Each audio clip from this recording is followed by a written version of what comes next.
नमस्कार, मैं हूं ज्योतिषाचार्य राजेश।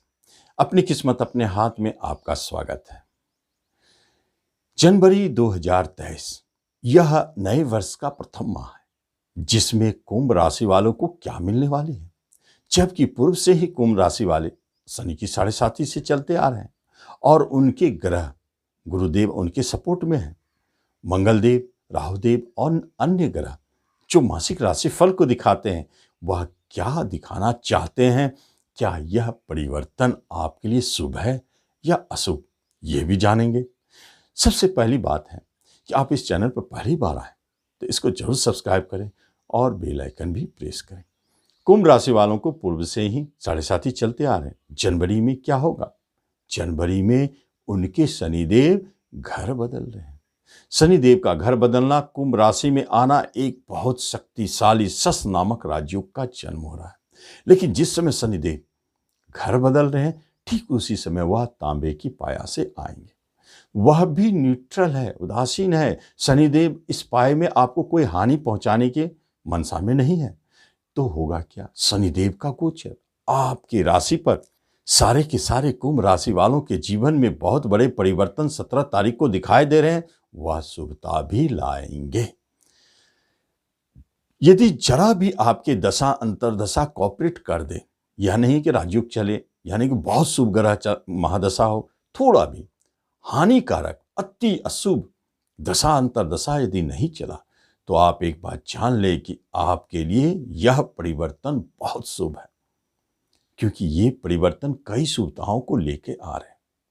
भले पूर्व से खर्चे बढ़े हुए थे, परेशानी थी, उसमें कुछ सुधार दिखेगा। आपके नाम यश प्रतिष्ठा को बचाने की चेष्टा भी करेंगे। सबसे बड़ी बात है कि बीमारी से जो आप परेशानी थे, मानसिक जो तनाव था, उन सब से आपको राहत मिलेगी।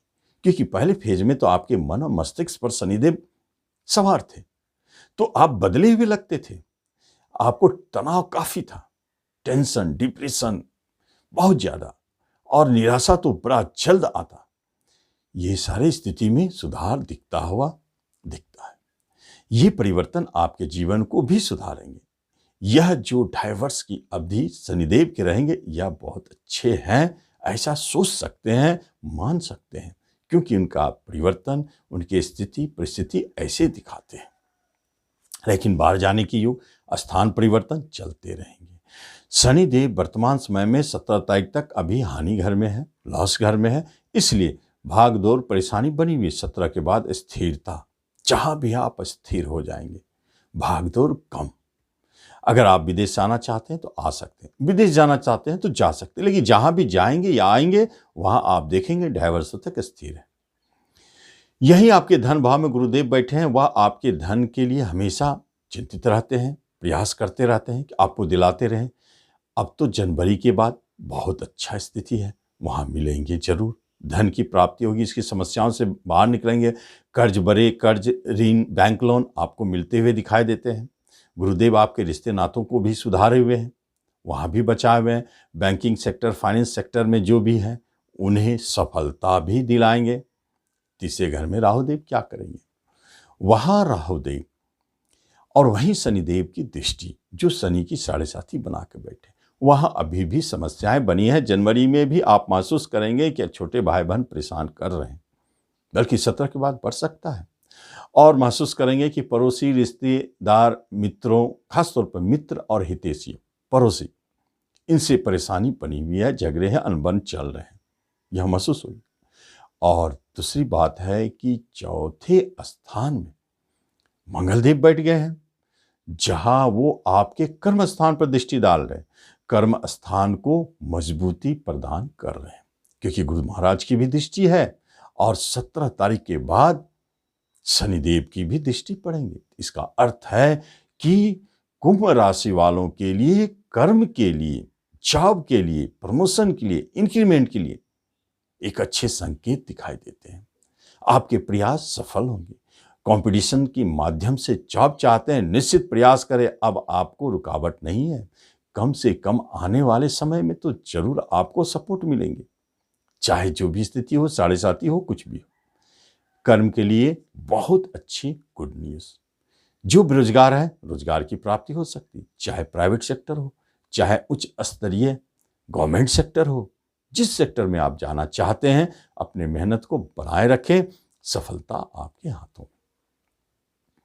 यही आप देखें केतुदेव भाग्य स्थान में है और एक्सिस भी वहीं बना रहा हो केतु का, तो थोड़ा भाग्य की तरफ से, पिता की तरफ से परेशानी हो सकता है, मनमुटाव, झगड़े, पिता को कोई कष्ट हो जिससे आपको कष्ट, और कभी कभी बाहर जाने वाली बात अचानक टल भी सकती है या बन भी सकता है।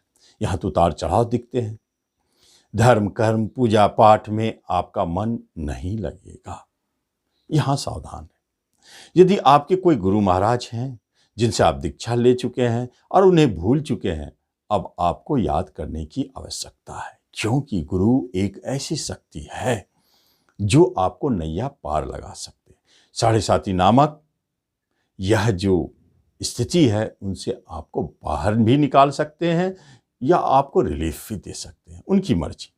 तो आप अपने गुरु को खुश रखें, उनके बात माने, उनके बातों का अनुसरण करें, जो भी ध्यान पूजा पाठ मंत्र जप मिले हैं उन्हें करें। अब गुरु महाराज की सहायता की आवश्यकता आपको पड़ेगी। केतु राहुदेव आपको उनसे दूर ले जाएंगे, आपको याद नहीं दिलाएंगे कि आपके गुरु महाराज इतने सक्षम हैं। कभी कभी संदेह भी होगी, और इसी अवधि में केतु महाराज राहुदेव आपके गुरु महाराज को भी बदल देंगे। कहने का मतलब जिसे गुरु बनाए बदल के दूसरी जगह भी जा सकते हैं। जो भी हो, गुरु तो बनाए। एकादश स्थान में बैठे हैं सूर्य महाराज, बिजनेस के मालिक। बिजनेस घर पर शनिदेव की दृष्टि। यहां शुरू हो गए 17 जनवरी के बाद उतार चढ़ाव, और उसके बाद 14 जनवरी से ही तो सूर्यदेव भी मकर राशि में चले जाएंगे।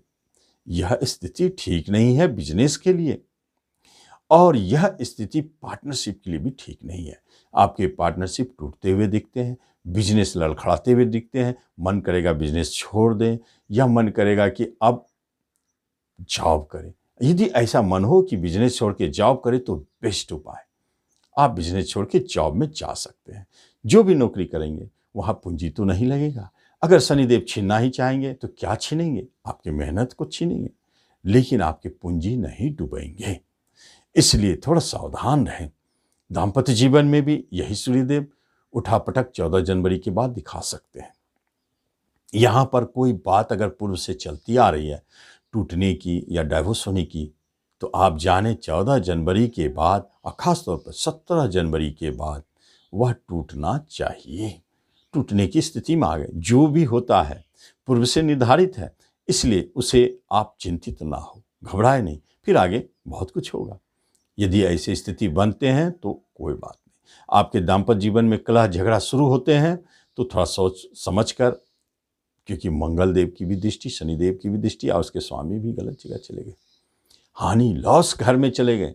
लेकिन जिनकी विवाह की बात विदेश में हो रही है वहां तो सफलता दिखना चाहिए। विदेश घर के मालिक 7th को देख रहे हैं, और 7th के मालिक विदेश घर में 14 के बाद, तो विदेश में विवाह की बात बन सकती है। ऐसे विवाह की बात में आपको डिस्टरबेंस, उतार चढ़ाव अपने देश में दिखाई दे सकता है। प्रेम की बात करते हैं तो प्रेम में उतार चढ़ाव बहुत कम है, लेकिन एक बात जान ले, 14 जनवरी तक तो ऐसे भी बातचीत बंद है। लेकिन प्रेम को विवाह में बदलने की पूर्व भी अवसर मिले। अगर ऐसा है तो आपके योग बने हुए हैं, प्रेम विवाह के योग। प्रेम अभी सही सलामत चल रहा है। 17 के बाद सूर्यदेव भी घर बदल चुके होंगे, शनिदेव की दृष्टि, मंगल की दृष्टि, तो ये सारे स्थिति 7वें घर पे है। इसलिए विवाह होने में, प्रेम को विवाह होने में 17 के बाद दिक्कत हो जाएगी। तो आगे फिर देखते हैं क्या होता है। यही एजुकेशन शिक्षा पर प्रभावित कर रहे हैं। एजुकेशन शिक्षा आपके ठीक ठाक चल रहे हैं, सुचारू है। पूर्व से जो उतार चढ़ाव थे वो अब कम होंगे, बल्कि मन भी लगेगा और स्थिरता भी आएगी, और आप देखेंगे कि अब आपकी शिक्षा सुचारू रूप से चल रही है। और इसी पंचम घर पर संतान सुख का भी संकेत है। कहीं न कहीं से गुड न्यूज आपको संतान की तरफ से दिखाई देते हैं, और आपके जो संतान जन्म ले रहे हैं, यदि 14 जनवरी के बाद जन्म ले तो बेस्ट स्थिति, वहाँ कोई खतरा नहीं है। 14 जनवरी तक भी खतरा नहीं है, थोड़ा उतार चढ़ाव है, तो संतान की तरफ से भी अच्छी स्थिति है। शेयर मार्केट से अगर जुड़े हैं तो आपको शेयर मार्केट से काफ़ी धन का संकेत है। 17 तक हो सकता है कि बहुत कुछ शेयर मार्केट से मिले। 17 के बाद भी योग बने हुए हैं। यही आपके शनि और शुक्र 12वें घर में बैठे हैं, जो 17 तक रहेंगे, 22 तक शुक्र भी रहेंगे। तो 17 तक आपको हेल्थ संबंधित समस्याएं दिख सकता है, परेशानी दिख सकता है, मानसिक तनाव हो सकता है, कोई बीमारी पुराने आपको परेशान कर रहे हैं, कर सकते हैं। लेकिन 17 के बाद यह स्थिति बदलती हुई है, आपके कम से कम हेल्थ संबंधित परेशानी समाप्त, अच्छा फील करेंगे, मनोबल भी आपके सुधरेंगे, आप काम में हाथ डालेंगे, सफलता देखेंगे भी, और आप कम भयभीत होंगे। इस अवधि में निराशा से भी बाहर निकलेंगे, डिप्रेशन से भी बाहर निकलेंगे। शनिदेव सतयुग बनाकर आपको बहुत अच्छी स्थिति को दिखा रहे हैं। ये स्थिति बनी हुई है। आपको चाहिए कि आप अपने शनिदेव की शांति के लिए कुछ न कुछ करते रहें। जैसे आप हनुमान चालीसा पढ़ते हैं तो 7 बार डेली पढ़ें, या शनि मंदिर जाते हैं तो निश्चित जाते रहें। उसके बाद भी समझ में ना आवे तो आप अनोखा सूत्र में जाकर कोई 3 उपाय ढूंढ ले शनि की 7.5 वीडियो से या शनि की ढैया से, और उसे नियमित करते रहें, बहुत रिलीफ मिलेगा। तो इस तरह आप इस वीडियो का लाभ लें। धन्यवाद।